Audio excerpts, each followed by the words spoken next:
Salut chers internautes et amis fidèles d'inforewmi.com comme nag ni ñu koy defee saa su ne ci seen biir émission Touché di ci am mbégte ak contentement di dugg ci sunu biir réew muy Sénégal di seeti ñi nga xamante ne nii ay ndaanaan lañ fi tey nag dañu am mbégte ak contentement comme ni ñu koy defee saa su ne dem seeti di leen koo xamante ne kenn dootu ko présenté waa Sénégal parce que jàpp na ci bu baax ci réew mi. Kooku nag c'est un businessman aussi c'est un homme d'affaires du promoteur aussi kooku nag kenn dootu ko présenté waa Sénégal ndax turam àgg na fépp muy ki nga xamante ne nii mooy tonton Gaston Mbengue du ñu def nag lu dul nuyu ko balaa ñuy tàmbali waxtaan bi tonton Gaston ñoo ngi lay nuyu. Père Gaston. ah Père Gaston.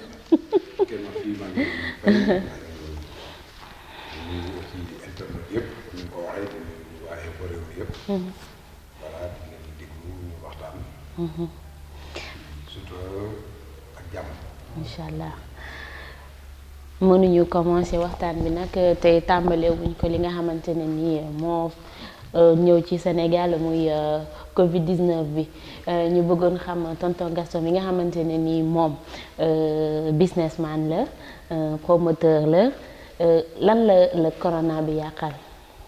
mais li mu yàqal ñëpp corona bi lu fi yàlla indi la ndogalu yàlla la yàlla moo ko fi wàccee te ñun nag dañu gëm yàlla du Sénégal rek la ko wàccee ci àddina bi yëpp la ko wàccee. épargne wul kenn kon ñu ko gisee rek dañ koy xoole di respecter mesures barrières yi nu autorités yi sant ak autorités sanitaires yi pour jëm cee mucc. ñëpp nag mënuñu cee mucc gis ngeen ni muy yóbboo ay bakkan ren kenn mësu ko gis bakkan yaa ngi dem yàlla leen yàlla yërëm xare leen àjjana ñu ngi dem ñëpp ñun ñi fi des it yàlla nu yàlla lafal cat dàqal nu mbas mi ba nu mën a dund mën a delluwaat ci suñu liggéey ñun ñëpp di ko liggéey nañu ko daan liggéey mais actuellement xam ngeen ne liggéey moom soppeeku na ci ñëpp nag économie bi xaw na rës tuuti mais nag ñu sant yàlla rek ñu sant yàlla parce que Sénégal d'accord mbas mi jàpp na ko mais xam naa ni ci réew yi gën a yi tane ci mbir mi ci la bokk waaw ndax ni ko autorité sénégalaise yi géré moom ñu ngi sant yàlla bu baax. ñu gis ni tamit loi 62/29 dafa gën a jox doole président de la république ba nga xamante ne ni décision yu ñuy jël lekk dootul jaar fi nga xamante ne mooy assemblée mais ci moom lay dem day jaar directement ñu bëggoon xam loolu lan moo ci say gis-gis. d'accord ci ànd ci. parce que ñun sénégalais dañoo dëgër bopp sooy wax sax da ngay wax ni. dafa ci am ñoo xam ni ak mbon dafa nekk ci ñoom yéene wuñu sax suñu bopp jàmm yéenente wuñu jàmm xol yi àndul dëgër nañu bopp te le président Macky Sall loolu mu daf ko def defu ko coobare boppam mais da koy def pour aussi aar nit ñi am na ay décisions yoo xam ne mënuñu fee toog di xaar ay assemblée nationale di ko woteeg ñuy dem ak di dikk fi mu ne dañu nekk ci catastrophe sanitaire am na yu bëri yoo xam ne dafa war a soppeeku te ku amewul ku jëlul sa responsabilité am poiñ am fulla ak fayda njiit lu ko fi deful sa réew dana ruus dana rës dana yàqu parce que danañuy topp ay chroniqueur ak ay soi-disant donneur de leçons yu nekk ci plateau télé yeeg site yeeg yu kenn xamul di wax di yàq di bëgg a taal réew mi ca man li ma seetlu mooy ñi ngi ma seen ñuy wax ñëpp di bëgg a taal réew mi di wax ju yàq réew mi kenn amul ci kër goo taal kenn amul ci kër gu nu taal tey suñ nit ñi doon yàqule it ñi nga xam ne liggéey nekkoon ci seen bopp yàlla suturaal leen ñu am seen i kër ñoom la ñuy taal donc c'est bien que le président Macky Sall wote lu loi boobu pour nekk maître du jeu mën a orienté ay action liggéey ba mbas mi jóge fi parce que sinon lu koy nekk lu mu def ñu ne ko lii waru koo def loi bi waxul lii loi bi waxul lii léegi nag jébal nañ ko lépp lenge yi dina jël ay responsabilités comme ni nga ko waxee sànq nga ni catastrophe sanitaire c'est partout dans le pays mais dañu gis ni dans le monde encore mais ñu ngi ci Sénégal donc on parle de notre pays mais ñu gis ni couvre-feu bi dañ koy yemale entre Dakar ak Thiès loolu aussi lan moo ci say jàngat. waaw loolu aussi jàngat bi mooy que c'est pas que le président Macky Sall moo tëb rek mu couvre-feu Dakar ak Thiès daf ci gisee ak autorités sanitaires yi gisee ci ak techniciens yi ñu waxtaane ko ba xam ni fii xëy na ñaari dëkk yi ñaari régions yi moo ëpp ay cas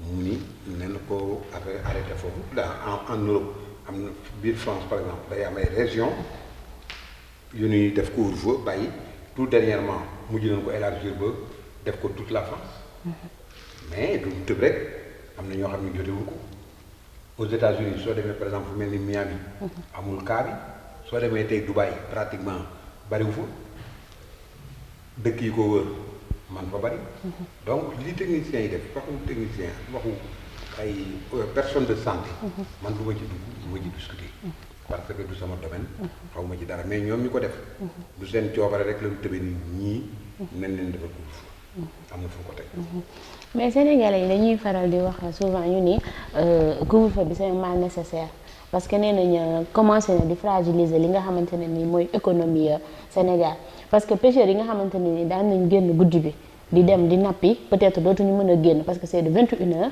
à 5h du matin am na ñoo xamante ne nii guddi lañ doon liggéey mënatuñu liggéey guddi léegi loolu tamit est-ce que yaakaaroo ni tamit war nañ ci war a mën a. mais loolu yëpp yooyu yëpp bakkan ko ëpp importance. santé ak wér ak dund moo ëpp importance parce que gis nga nit ñi ni ñuy deewee temps yi. des morts plus que ay dee yoo xam ni da ngay dajeeg nit sax ñu ni démb dafa demoon fee affaire bi dugg na ko. dee na dafa demoon ngénte affaire bi dugg na ko dee na dafa romb marché dafa affaire bi dugg na ko dee na. mais suñu bakkan yi nag santé nit ñi population yi moo ëpp importance ay liggéey bu dee kii yooyu bon c'est bien vrai il faut nit ñi liggéey mais aussi liggéey bi santé population yi moo priorité. moo priorité dañ ñaan yàlla rek yàlla dinu suturaal dinu dimbali ñu solidaire aussi entre nous ba nit ñi di man di jàppalante ba ku ne mën a dund. voilà. waaye ñu gis ni tamit ñi nga xamante ne nii ñooy waa Y'en a marre ak waa France Dégage ñoom instant bi dañu quitté fi nga xamante ne nii mooy Noo Lank léegi loolu tamit est-ce que yaakaaroon ni ñoom dañu commencé seen ay kii seen ay ñoo commencé tooy wala seen laaj. ñoom it nee na ñoo fi ne ay activiste lañu ñoo doon dénoncé seen biir waaw ñoom dama loolu da ngay def nga laaj leen ko tax ñu def mais am nga ci gis-gis non man sama yoon nekkul ci li ñuy def ñoom ay ñoo lànk ak ñoo bañ ak ñoo ngi nelaw ak yooyu yëpp ñoom def man d'accord naa ci alerté ay activistes yuy alerté d'accord naa ci mais ay activistes yoo xam ne au-delà de alerte dañuy yàq wala dañuy jéem a yàq xel nit ñi man d'accord ma ci loolu kon nag ñoom suñu demee ba réeroo ci seen biir nañ ko jéem a réglé ñu gis ni tamit ba tey ñu resté ci coronavirus ñu ngi dégg ñu ne vaccin yi tamit war na agsi fii Sénégal en mars est-ce que Père Gaston moom pare na pour vacciner wu bien sûr su fekkee ni autorité yi seet nañ ko autorité sanitaire yi gëstu nañ ko ba xam ni lii baax na ñu joxe autorisation pour mu dugg fi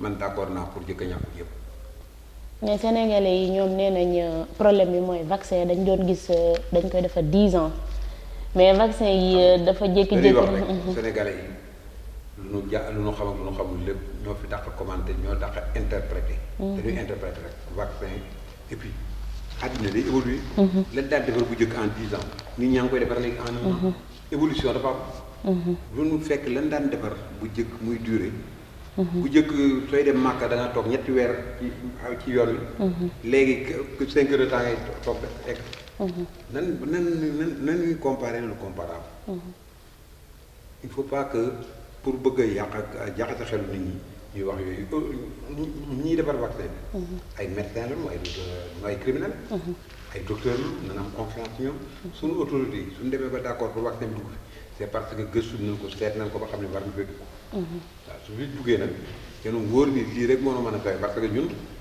da ngay toog rek ñun la diw dee na xëy bis bu ne ñun la diw dee na suñu demee ba am ñu jox nu benn yaakaar ni kii xëy na suñu ko jëlee xëy na yàlla mayaat na ñu dunda kay ñu ko jël ñu dégg tamit ba tey ñu ni président tamit mu ngi wax ni vaccin yi daf siy dugal li nga xamante ni mooy armée bi peut-être sénégalais yi comprendre luñ ko bu baax est-ce que tamit doo leen leeral loolu bu fekkee am na. kii dugal mooy armée bi. mooy non xam naa loolu su ko waxee xam nga sénégalais yi.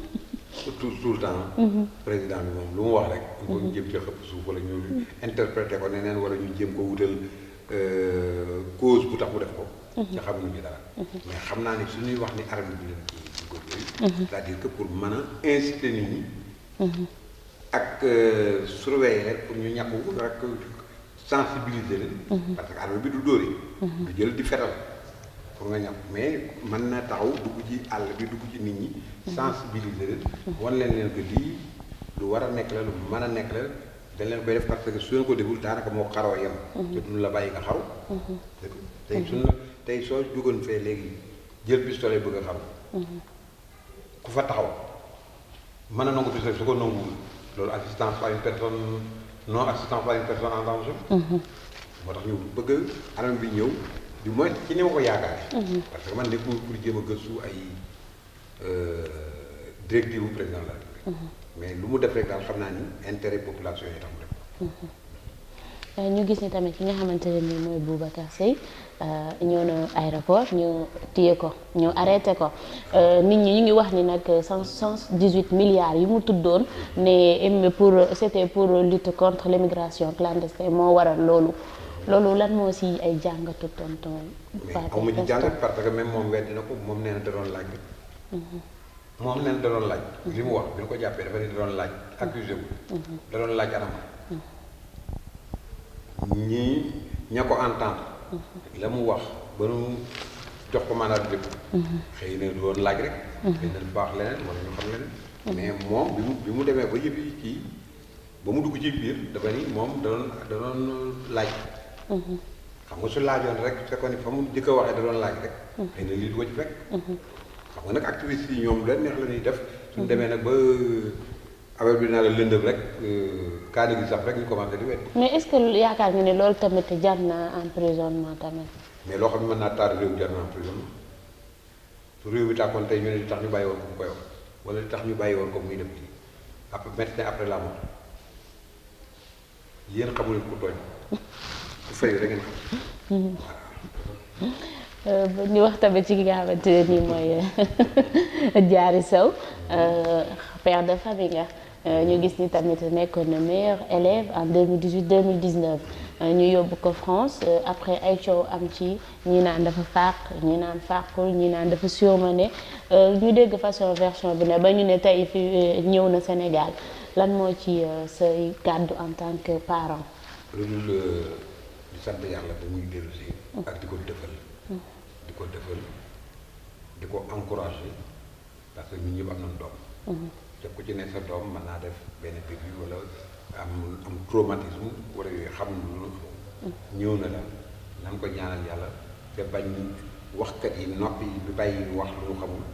di bëgg a yàq deram. ku ci nekk yi jéem a interpréter di wax loo xam ni dara leeru la ci. Diary Sow doomu jàmbur la. xale bu ndaw la. na nga ko épargner yenn difficulté yi ci àddina. ñu wax ci mënuñu wax ak tonton Père Gaston ba pare te waxuñu tamit ci li nga xamante ne mooy lutte parce que ku xam Père Gaston si loolu lañ ko gën a xamee ñu bëggoon xam combat yi nag fan la toll parce que ñu ngi gis ni combat yi avant corona bi la ñu gisoon ni ci la dafa wàññeeku woon maanaam mel ni lu amoon ay problème lan moo waraloon loolu. lan moo waraloon loolu kooku da nga koy daan xanaa promoteur yi fi nekkoon. toog naa 4 ans yoo xam ni nekkuma ci làmb ji. nekkoo ci làmb ji mais ñàkkul ne. nekkuma ci làmb ji mooy dëggatuma woon ko. bon mooy làmb nag moom comme Sénégal rek coow lay bari. da ngay coow bari Sénégal da ngay nekk ci benn affaire ñu lay ŋaañ ni ku nekk wax. su boo bàyyee ñu doon wax ñooy njëkk a réccu. di wax li tax mu bàyyi ne dellu si.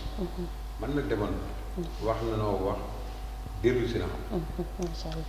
nañ sant yàlla di yaakaar yàlla mi nga xam ne mooy natt nit ci làmb. lu mu mënti doon sax moo ci natt nit. dellu si noonu tombé naa corona bi am. man bi corona bi am sax tëggu moom la. mais bi mu demee ba commencé wàcc di am amélioration.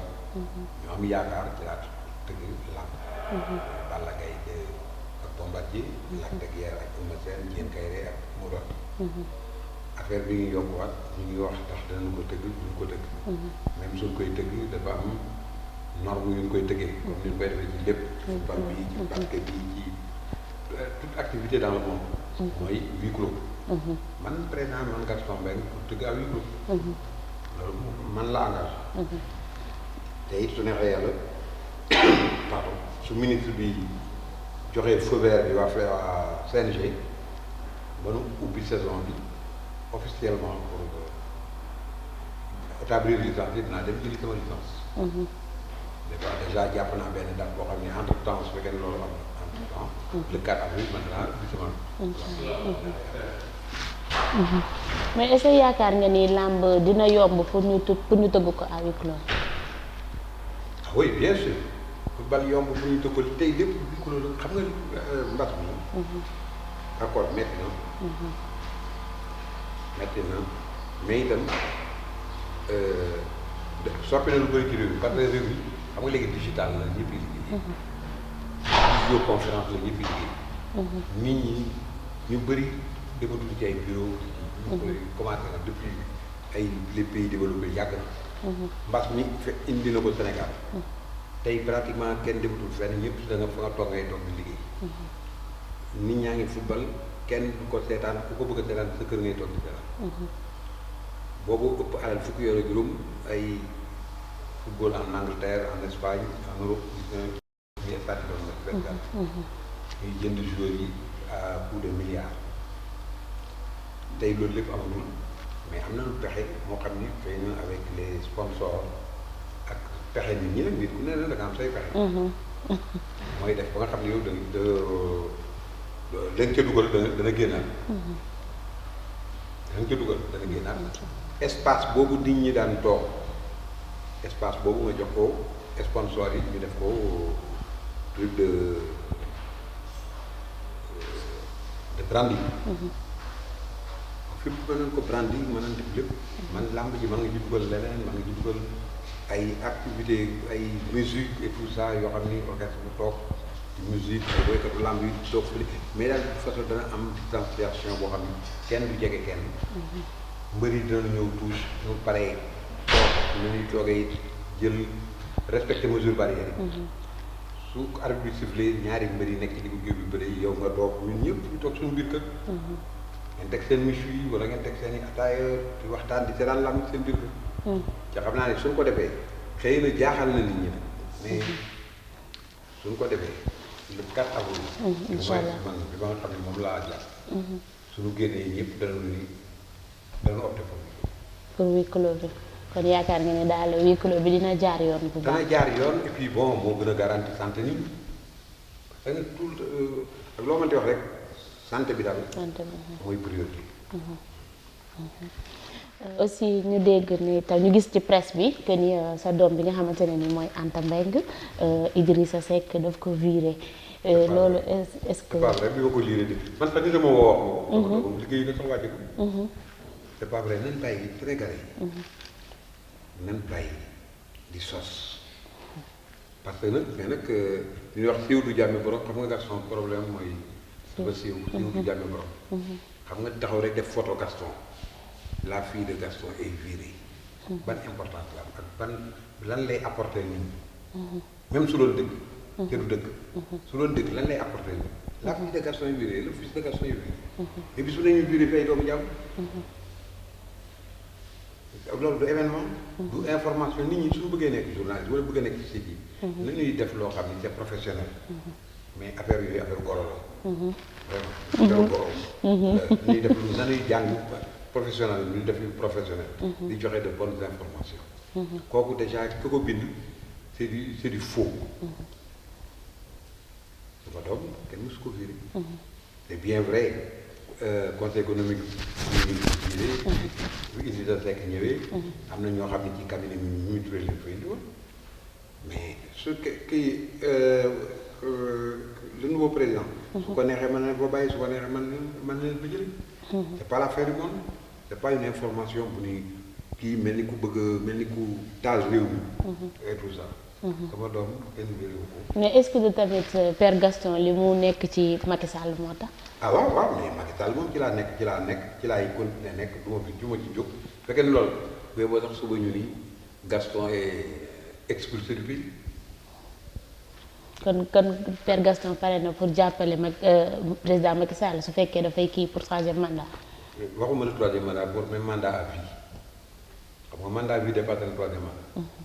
pare naa ko loolu. lan moo tax Père Gaston am cofeel boobu ci Macky Sall. parce que day liggéey yàlla Macky Sall Gaston teg ko yàlla moo ko fi teg avec la complicité des populations moo ko fi teg mi ngi liggéey mais pour quelle raison ñuy jéem a aventurer wu pour indi fi koo xam ni xamuñu lu mu ñu indi kii mi ngi liggéey Sénégalais Macky Sall su jóge woon tey Samba Tall fii ñëw wala Ibrahima Ndiaye wala Mademba. foo kenn nekk mais ki fiy nekk nu muy mel xamuñu donc il faut pas prendre des risques. ci président Macky Sall quoi qu'on puisse dire ak loo ko bañ xam nga ne mi ngi liggéey. tey chantier yi ci Sénégal rek la mais dans toutes les régions du Sénégal ay chantier fa nekk mi ngi liggéey ci àll bi ci vallée bi partout. Macky Sall doo ko dégg mu ngi wax waxi troisième mandat waxi quatrième mandat doo ko dégg mu wax ci xam nga lu muy def. mi ngi liggéey. suñu demee ba 2020 fin 2023. réew mi su boobaa ñoom ñooy seet nag Macky Sall mi war na fay jóge wala war na fa jóge. moom mën naa dem sax mën naa mu ne damay dem nokk bi dama fiy jóge. réew mi ni ko doo fi jóge. xam nga bi mu soxlaa réew mi moo taxaw ni waa réew mi dama soxla seen baat wàlleen. réew mi am nañ droit ni ko ñun tam ñoo la soxla doo fi jóge. moo tax day liggéey rek bis bu point yi yëpp paree Dakar tu verras. et que loolu damay joxe toujours benn exemple. Il y a à peine ay 7 ans 6 ans 7 ans France bi ñuy defaraat infrastructure soo daan jógee ñun su daan jógee fu mel ni République wala ci champs yi jëm aéroport on faisait 35 minutes mais bi chantier yi wëree Paris yëpp tu fais 3 heures de temps pour egg aéroport nit ñi raté seen vol yi am na ñu doon kiibatu am na ñu doon yóbbu mais tey ñun ñëpp a kontaan ñun ñii dund tey fekkee Macky Sall il ne faut pas qu'on soit égoïste. bu nu xalaat suñu bopp rek parce que dañoo yàkkamti amul fu nu jaar yàkkamti nan xalaat suñu doom yi suñu sët yi suñu ñëwee fekk nekk à l'aise di rouler comme il veut su boobaa chantier bi ba parce que dina fekk ñu defaral yooyu yëpp donc ñun bu ñu yàkkamti bu nu xalaat suñu bopp nan xalaat suñu sët yi ñu ñëw l'avenir de ce pays là. ok keroog tamit ñu gis benn émission ba amoon ci benn télé ñu gis mbër yi. ni ñu booloo doon benn Sénégalais yi yëpp nag kontaan ci ñu bëggoon xam ba xam Père Gaston def ci dugal loxoom wala. ah non mais looloo seen warugar parce que suñu ko deful lu mel noonu seen bopp la ñuy rey rek. mbër yi dañoo toog ba xam ne ndegam mbër yi ñoo toog nag léegi ba conscient xam ne dajaloo ànd pour Sénégal jëm kanam waxante woon que nag kon soi-disant intellectuel yi. nekk en tant que ay chroniqueur bidon. di wax lu leen neex nan jàngat nan am njàngat ci mbër yi. mbër yi war nañ leen yoon. pour luy defar réew mi parce que réew mi ñun ñëpp ay mbokk la. mais bu ñu toog rek parce que mbër yi lu ñu def c'est un geste très noble.